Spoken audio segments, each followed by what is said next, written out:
Hi gang, Rob here. It is the afternoon of 6 November 2024. A Wednesday afternoon in Northeast Indiana. We got 60 degrees, variable cloudiness, and some of these clouds look like they could be carrying snow, but they're not because it's 60. But it's that sky that rolls in here in the fall that portends of events to follow. So, I am coming on this afternoon to talk about the election. I made a video, gosh, what was it? Was it a week ago? 2 weeks ago? Just kind of giving my thoughts in a video targeted toward undecided voters or teetering voters. I was trying to make the case in a calm, rational way, in a spirit of open and interested communication and conversation.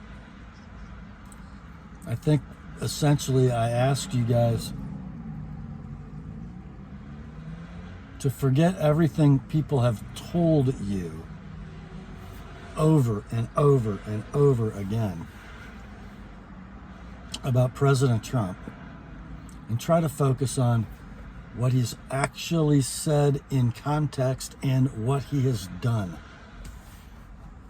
both as a candidate and as a president. Well, I'm quite sure my little video had very little to do with it, but he won last night. That pleases me. And he didn't win by a little. A slogan of the campaign in the final days was "Too big to rig." Regardless of what you believe happens in these national elections, specifically what happened in 2020, it was an important concept for the Trump campaign that the margin of votes was larger than any shenanigans could overcome. And my goodness, did they get that many and more. Looks like we're going to end up with an electoral count of 312 to 226. Shout out to Election Time, a YouTube channel who was absolutely dead on the money in 2020 with his projection for that election. He was right on the money for this one until some of the late polls swayed him and he reversed Michigan and Wisconsin. But he was at 312 to 226 for a month and had everything perfectly forecast, and then he kind of backed off. But that's where it looks like it's going to end up after Nevada and Arizona get done counting. I don't know. When you take this long to count votes in small states, it just makes me uneasy because it shouldn't be that hard. But anyway, so yeah, and much to the surprise of almost everyone, it looks like President Trump will carry the popular vote as well. Not that it matters, except that it does in the zeitgeist of American thought. Is it a mandate? It probably is. Am I very happy that he won? I absolutely am.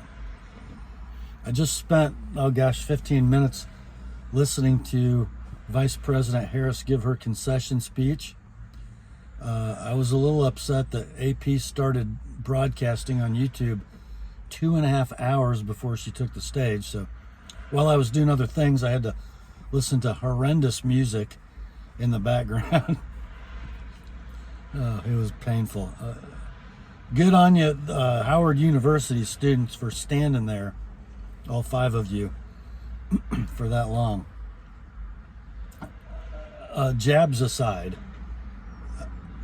I gotta hand it to Vice President Harris. She gave a formulaic and appropriate concession speech without leaving her supporters hanging.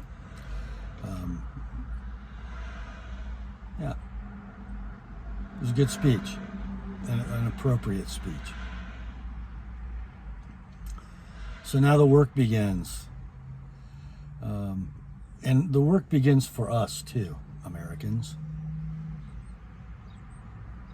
And you know, unless you are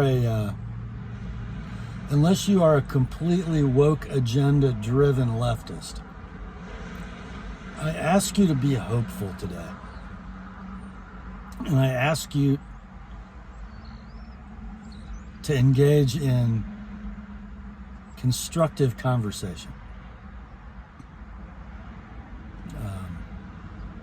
There are some things we know to be true, right, about President Trump.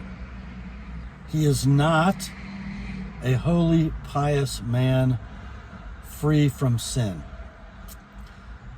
That's the first thing. The second thing is he speaks in a way that antagonizes his adversaries, that causes consternation, and sometimes isn't constructive to open conversation between people of goodwill.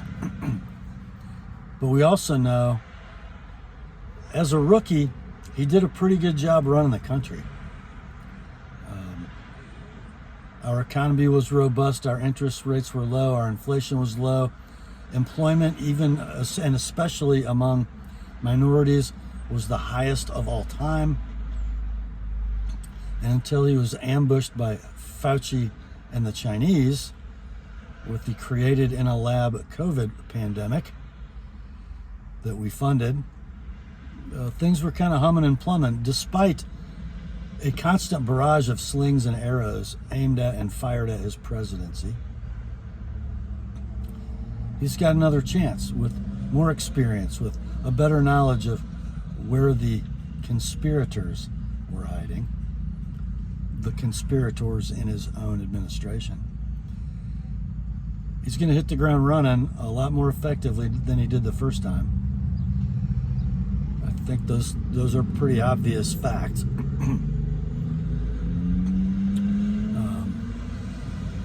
What is President Trump not? That's kind of important to talk about. Well, he's not a Nazi. He is absolutely not a Nazi. He is not a tyrannical wannabe dictator. He's a duly elected United States president who loves America. The values that he upholds as president are not agreed on by everyone, but they are quite traditional and consistent with 250 years of American culture. He does not believe the government should be paying for the mutilation of teenagers, treating a mental illness with life-altering surgeries. He does not believe that. He does not believe in the abortion of unborn human Americans without restriction up to the moment of birth and after. He doesn't believe in that.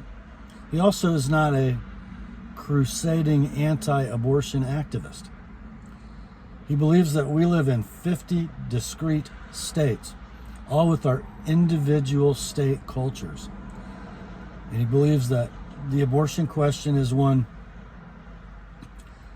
so packed with emotion and is viewed differently by those 50 different cultures collectively, that it should be the decision of the electorates of each of those 50 states to figure out how to answer the question of abortion.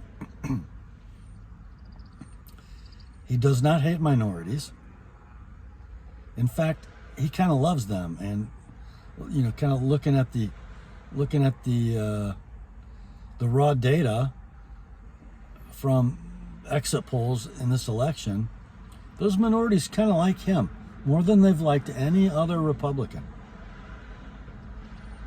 in a very long time.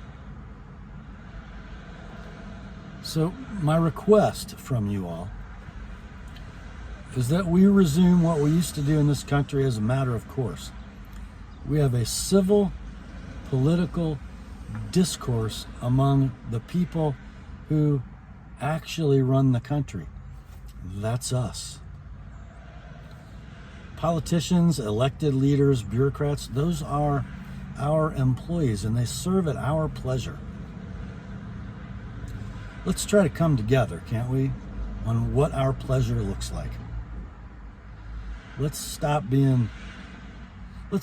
letting the machine, as I call it, and so do several others, divide us with emotionally charged rhetoric, get us to fight with each other so that we don't watch what they're doing. And what they're doing, my fellow Americans, is stealing us blind.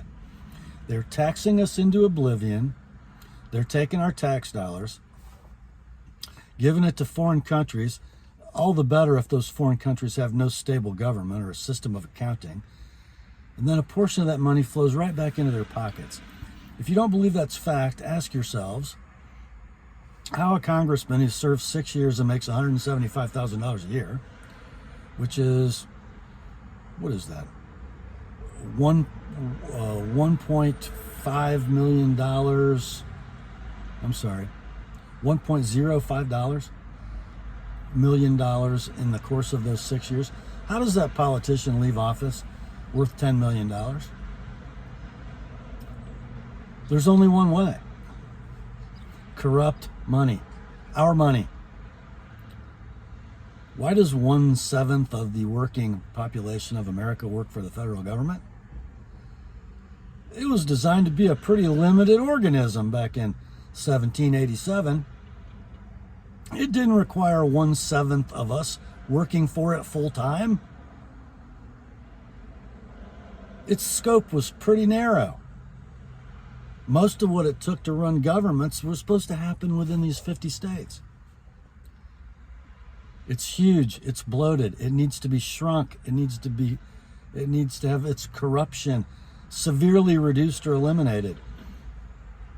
And it needs its workforce to be cut by, 2/3. So let's have hope, Americans. Let's compromise where compromise is possible. Let's feel a little optimistic that we have this core of people who came from different perspectives and different backgrounds and different politics, who've come together under the banner of the Trump-Vance campaign, who will then transition into the Trump-Vance White House. You know who I'm talking about. I'm talking about Tulsi Gabbard, Elon Musk, Joe Rogan, Robert F. Kennedy Jr., Dana White, and others. Let's feel good that these folks are all working together, even though they came from different points of view, and they want a solution to make America better. And let's be grateful that we have a guy who's been president, who was running for president, who had the forethought to set aside differences and let these people come together and work on our problems to arrive at solutions. And maybe rather than getting offended and having rage in our eyes when Donald Trump says something that hits us the wrong way, maybe we should just chuckle and think, there he goes again. He's not a bad guy. And he's kind of good at his job. Let's get behind him and make America great again. That's all for this one. Grace to you and peace, my friends, from God our Father and the Lord Jesus Christ. Remember, the word is sharp. God bless President Trump and Vice President-elect Vance, and God bless America. I'll talk to you soon.